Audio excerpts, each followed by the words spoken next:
Hello, everyone, and welcome to the VZWBuzz chat recap. And as you know, the purpose of this chat is to give you some of the key highlights of the recently held Twitter chat on the VZWBuzz hashtag. And today I know we spoke about photography. I don't know about you, but it's probably 90% of how I choose my smartphones these days. And I know many of you are doing the same, perhaps not 90%, but certainly very important feature of our new smartphone life.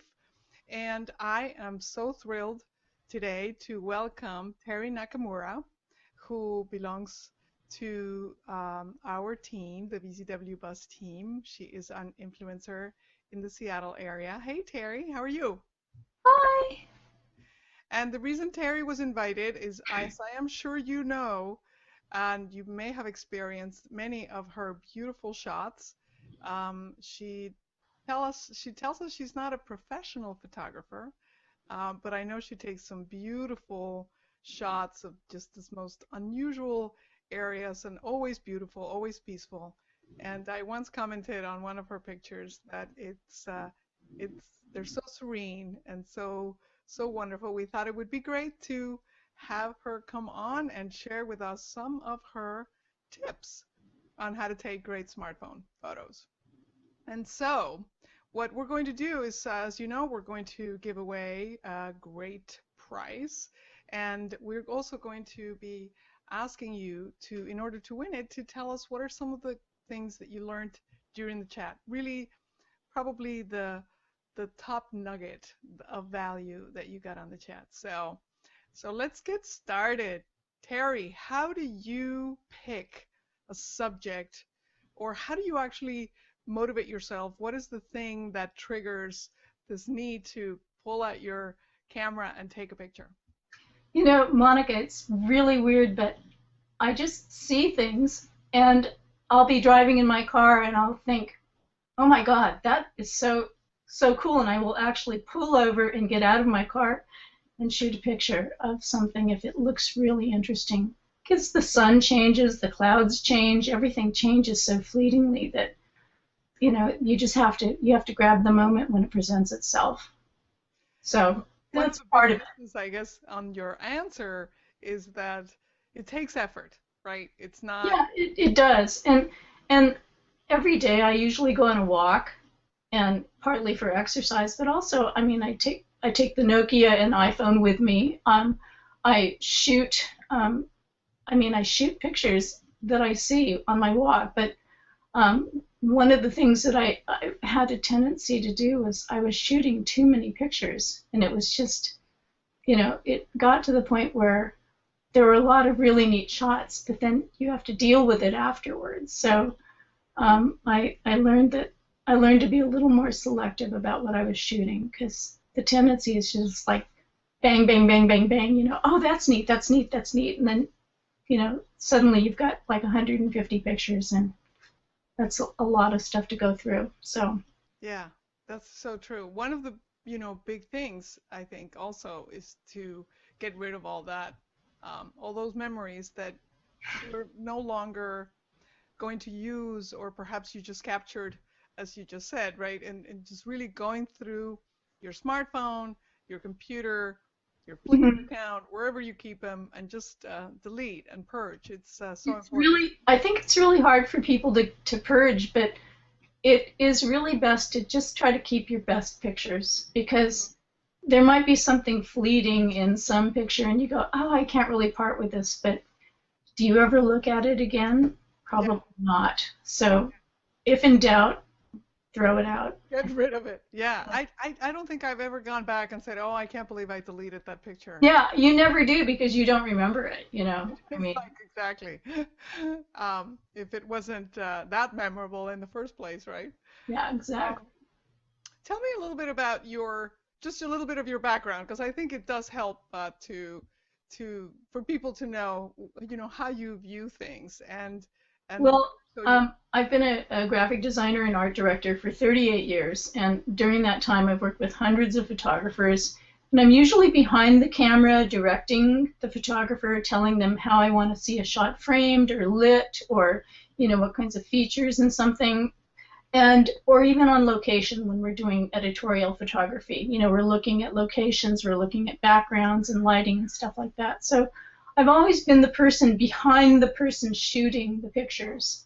So it gave me a lot of really great training and an eye for looking at the world from the standpoint of composition. And I think the composition of things makes a really big difference. I don't know that people really pay a lot of attention. Sometimes they're just so focused on the food that they're eating that they're not really thinking about the fact that their water glass has left, a stain on the table and there's all this other peripheral stuff in it. And it's really good to kind of, if you're going to take a picture, to try to style it a little bit, if you can. So. Yeah, it's so funny. That's one of those things that comes really, really naturally to you.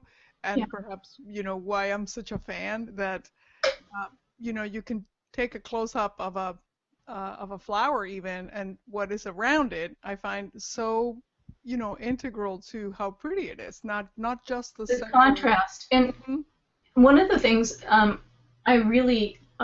you gave me the opportunity to use the Nokia icon, and that camera is just phenomenal. It's just amazing. And so I usually shoot a lot of the originals using that camera, and then I take it into another application and fiddle around with it until I get it to the point where I'm ready to share it.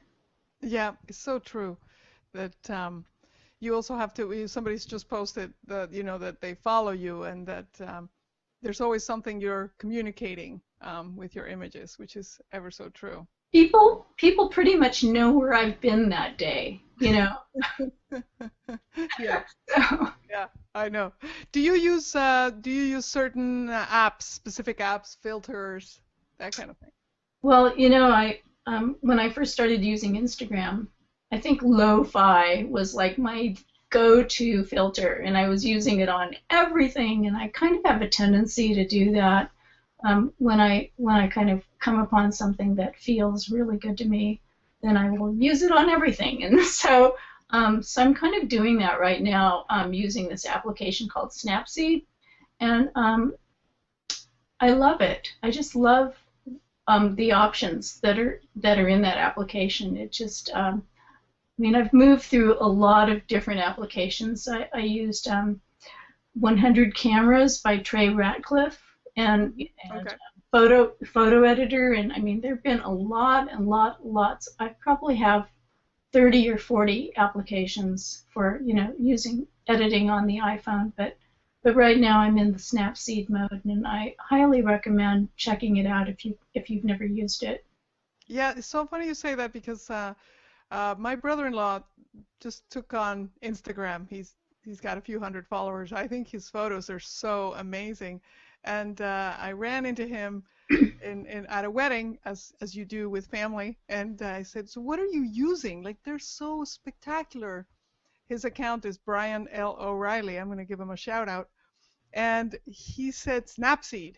I thought, It's wow. it's amazing. It really is amazing. Yeah, And so is it good for also Android devices? Do you know? Is this I think it is. I think it isn't it made by Google. I thought it was a Google application. Oh, okay. Okay. But I'm not sure. Don't quote me on that. But yeah, it's really great. I'm pretty sure it's available on Android. So So you take it, you put it through a Snapseed, and then you can share it from there, right? yeah, I usually save it to Google Images. I save the images to Google Images, and then I filter it, and then I post it. And Instagram, of course, is such a great application for sharing because Mm-hmm. within the framework of Instagram, you can actually cross-post to a number of different channels, and I usually, selectively will cross-post to either Flickr or Tumblr or Facebook or Twitter. So That's true. it's really cool from that standpoint because instead of like having to go through and manually share to all those different channels, you can just kind of click, and it's really great for that. And I shared. Yeah, it's so true. The it's so interesting that that the sharing aspect, of course, one of my favorite things to do to give to children is to give them a camera and ask them, give them an assignment. It's a great Halloween activity also. You know how after trick or treating, sometimes instead of just sitting there and plowing down on the candy, give them an assignment with a camera, and the images that they come back with are so phenomenal and so interesting from their perspective. I find that I so. love it. I know what you mean. It's the serendipity of the moment too, and sometimes I think people can have a tendency to overthink things. Mhm. And when you have the spontaneity of a kid with a camera, they're not coming to it with any kind of history or anything. They're just kind of in the moment, and that's sometimes some of the greatest stuff is just really Yeah, spontaneous. by the kids. Um, okay, so just a reminder to everyone that we're giving away a brand new Motorola Moto X smartphone on this recap. We're going to pick someone based on the one big nugget that you got value either from the Twitter chat or from this recap with our fabulous guest, Terri Nakamura. Monica, can I just Yeah, interrupt you for go a ahead. second? I really love the Moto X too. I mean that has been my favorite Android phone that I've used, and I still use it, and I think it also has a really great camera on it. A lot of Oh, great that's great features. to know. Yeah. Yeah. So anyone who gets that phone should be really happy with it because it's a terrific device. Oh, that's so good to know.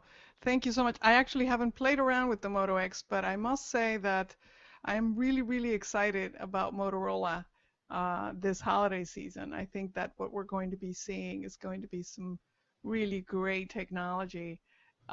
We had the privilege of being in their offices in June, and some of Wow, the things that they're working on are so amazing. So, yeah, pretty excited about them too. that's really great.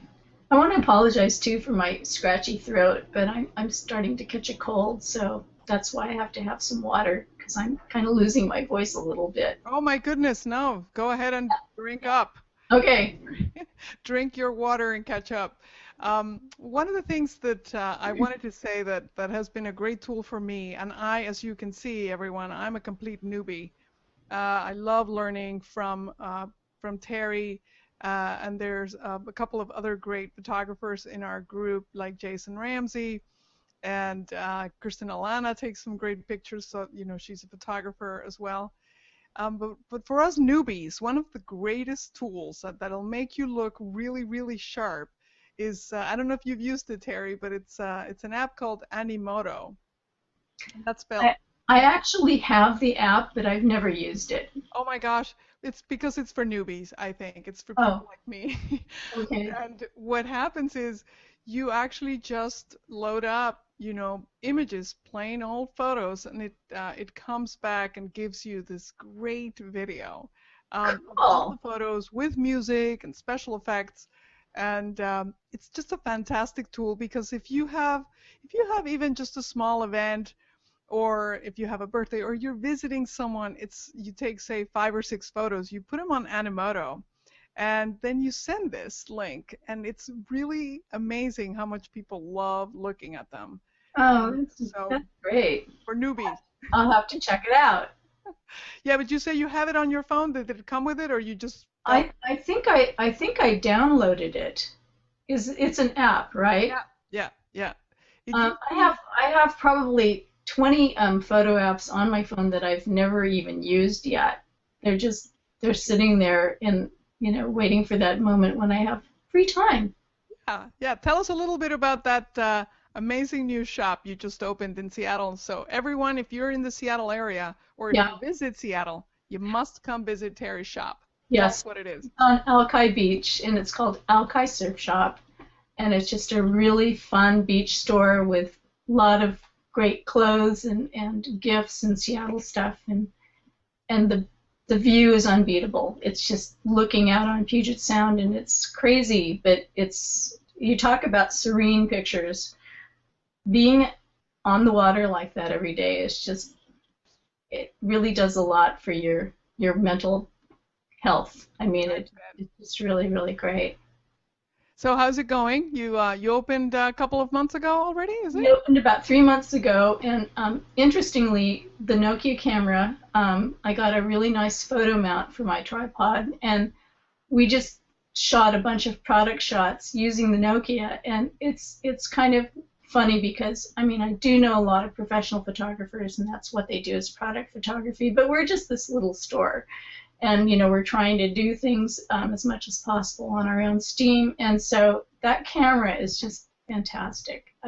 It's and so we're going to be loading some new things on our website that were shot with the camera and the Nokia, and it's really been fantastic. I have to say, it's that 20 megapixel image size just gives you a lot of flexibility. So Yeah, fantastic. it's as a newbie and not properly trained eye, I know what I like, and Yeah.